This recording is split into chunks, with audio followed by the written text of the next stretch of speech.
నేను హిందూస్లేనండి. మా అమ్మమ్మ గారికి మాది ఇచ్చాపురం, మా అమ్మగారు ఉంది ఇచ్చాపురము. ఇచ్చాపురం అయితే అక్కడ ఏమొచ్చి ఆవిడకి హిందూస్ అంటే చాలా విగ్రహారాధన పూజలు ఉంటాయి కదండి, నిష్ఠ ఉంటుంది. అక్కడ శివాలయం దగ్గరికి వెళ్ళి అందరికీ చాలా ఆవిడకి చాలా నిష్ఠమైన భక్తి మీద పూజలు చేసేది. అయితే ఒక సమయంలో ఆవిడకి తెలియకుండా గొంతు క్యాన్సర్ వచ్చింది అన్నమాట. గొంతు క్యాన్సర్ వచ్చినప్పుడు అది దగ్గర 40 సంవత్సరాల క్రితమే వచ్చినప్పుడు అక్కడి నుంచి వైజాగ్ వచ్చారు. అప్పుడు కేజీహెచ్లో జాయిన్ చేస్తే ఆవిడ ఏమొచ్చి ఉండడం అనుకుని మళ్ళీ ఇంటికి వచ్చేసింది. అయితే ఆవిడ ఉద్దేశం ఏంటంటే, మా అమ్మమ్మ గారి ఉద్దేశము, ఆవిడ కార్తీక పౌర్ణమి ఉండేదట. అయితే అది చేయలేదు, ఒక సంవత్సరం పరిస్థితులు బట్టి అది చేయలేదని నాకు ఈ జబ్బు వచ్చిందేమో అని ఆవిడ మనసులో అనుకుండింది. అనుకున్నప్పుడు అయితే ఆ మాస సంవత్సరం ఎంత బాగుండే టైంలో కూడా తను ఉపవాసంలో కార్తీక పౌర్ణమి అన్ని చేసిందట. చేసినప్పుడు లాస్ట్కి ఏవో గూళ్ళు ఉంటారట, ఆ గూళ్ళు ఉండిన టైంలోని అన్ని చేసేసిందట. ఎన్నో ఒక వాయిదా ఉందట. అది అయిపోతే ఆ పూజకి రెడీ అయిపోతారన్నమాట. అటువంటి సమయంలో దేవుడా, నువ్వు నిజమైన దేవుడు అయితే నాకు ఈ రక్తాన్ని ఆపి నీ పూజ చేసుకునేటట్టు చెయ్యమని ఆవిడ మొక్కుకుందట. మొక్కుకున్నా సరే చాలా భక్తి మీద మూతి పొడగొట్టుకొని అవన్నీ చేసిందట. లాస్ట్ మినిట్ లో అన్నీ చేసిందట, కానీ లాస్ట్ మినిట్ లో వరదలాగా రక్తం పడిపోవడం మొదలుపెట్టిందట. అయితే ఇంకా ఆవిడ ఏమొచ్చి అప్పుడు ఆవిడ విరక్తి కలిగింది.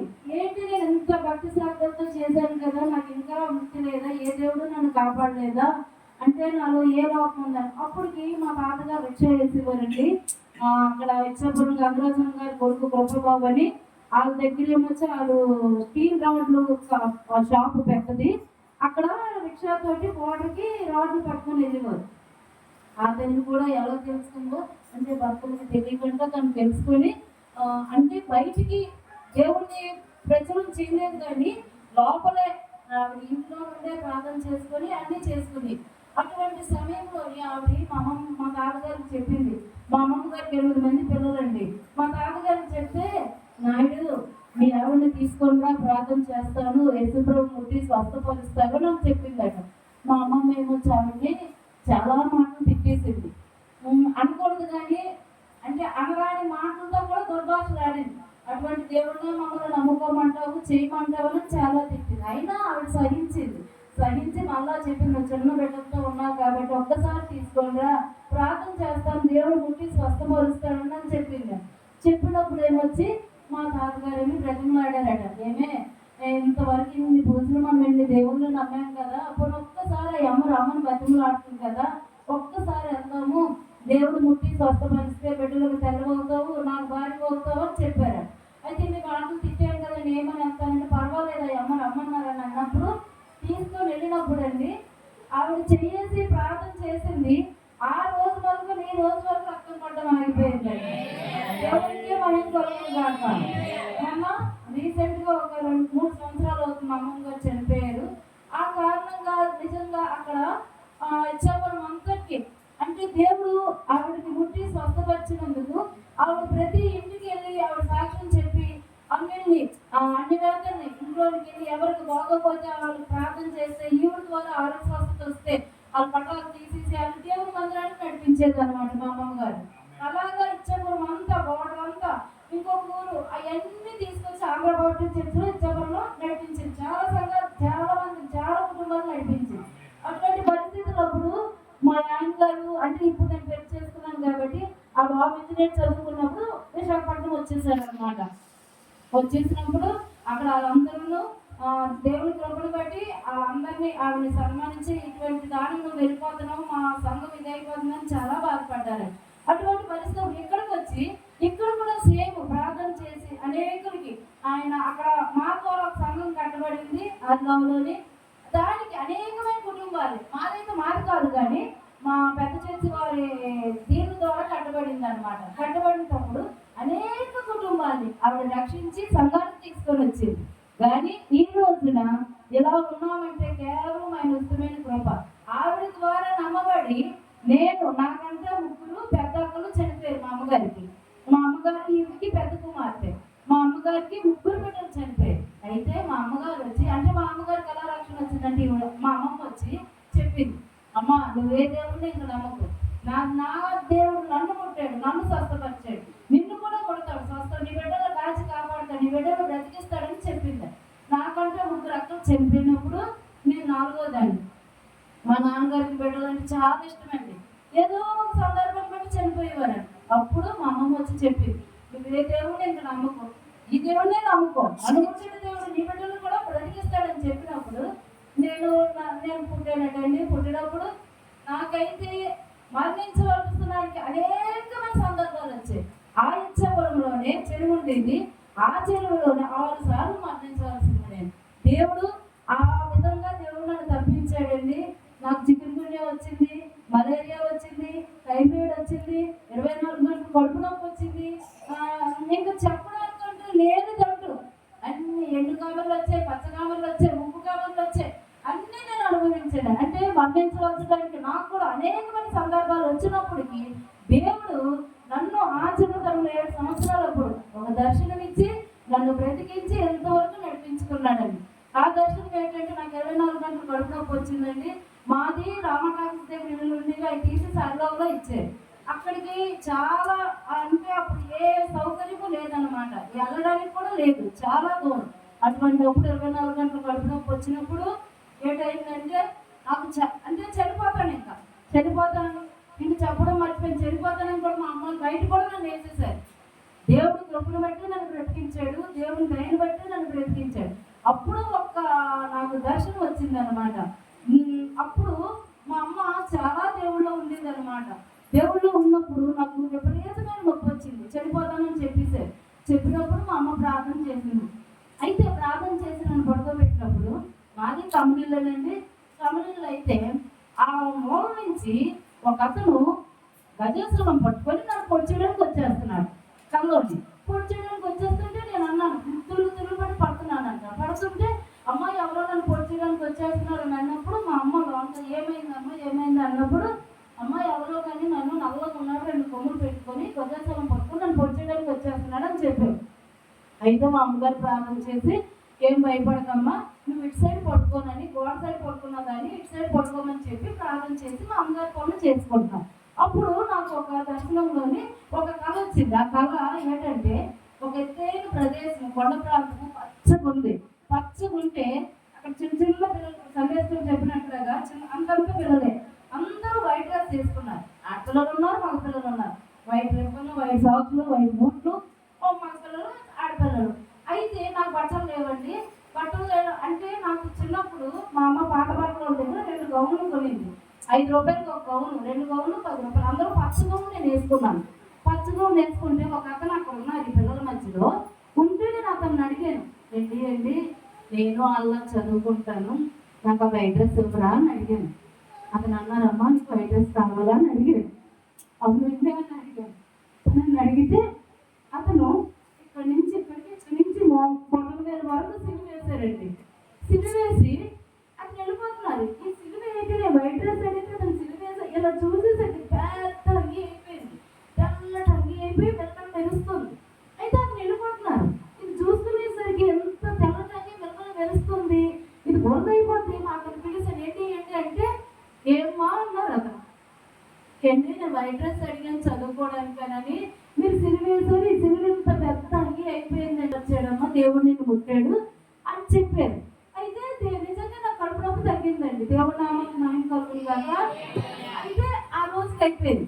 ఆ రోజుకి అయిపోయిన తర్వాత ఆ మరుసటి రోజు కూడా ఒక కలో దర్శనమో నాకు తెలియదు, చిన్న వయసు. ఆ రోజు ఏమి వచ్చిందంటే మాది పెద్దది మెయిన్ చర్చ్ కాజీపల్లిలో ఉందండి. అక్కడికి 5 రోజులు రక్షణ ఫోటోలు పెడతారు.